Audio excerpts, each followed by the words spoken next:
Cinema ప్రతి ఒక్కరి కళ. 3 BHK మూవీ ఏంటంటే అసలు నిజంగా మిడిల్ క్లాస్ వాళ్ళకి ప్రతి ఒక్కరికి, అంటే మిడిల్ క్లాస్ వాడనే కాదు ప్రతి ఒక్కరికి కూడా ఒక కళ ఏంటంటే ఒక సొంత ఇల్లు కొనుక్కోవాలనే కళ అయితే ఉంటుంది కదా.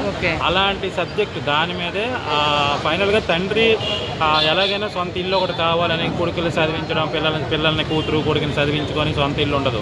సో పెరిగి పెద్ద అయిన తర్వాత వాళ్ళు చదువులు అన్నీ అయిపోయిన తర్వాత జాబులు చేసిన తర్వాత సొంత ఇల్లు అయితే బాగున్నాం అనుకునే టైంలో ప్రతిదీ కూడా కొంటామనే టైంకి ఏదో ఒక ప్రాబ్లం రావడము, ఫైనల్గా ఇల్లు అయితే ఎలా కొన్నారు ఏంటి అనే దాని మీద మన కళ్ళకు కట్టినట్టు, అంటే మన నిజ జీవితంలో మనం ఎలాగైతే సొంత ఇల్లు కోసం కలలు కంటామో అలాంటి ఒక కళని ఒక మంచి బాండ్ని తీసుకొని అటు ఫ్యామిలీ సెంటిమెంట్ బాగా ఉంది. అంటే ఒక కొడుకు ఒక కూతురు ఉన్న ఒక ఫ్యామిలీ వాళ్ళు ఎలా ఉన్నారు అంటే ఒక కొడుకు మీదో లేకపోతే ఒక కూతురు మీదో కాకుండా కూతురు పెళ్ళి, కొడుకు పెళ్ళి, బాధ్యతలు, ఆయనకి జాబులు, తర్వాత ఇవన్నీ ఉంటాయి కదా. అవన్నీ కూడా ఏంటంటే మన నిజ జీవితంలో ఒక ఫుల్ ప్యాకేజ్, అంటే స్టార్టింగ్ దగ్గర నుంచి మళ్ళీ సొంత ఇంటికి వెళ్ళినంత వరకు ఎన్ని రకాల మనం బాధ్యతలుగా ప్రవర్తించాలి, ఎన్ని రకాల బాధ్యతలు ఉంటాయి అవన్నీ కూడా సినిమాలో చూపించారు.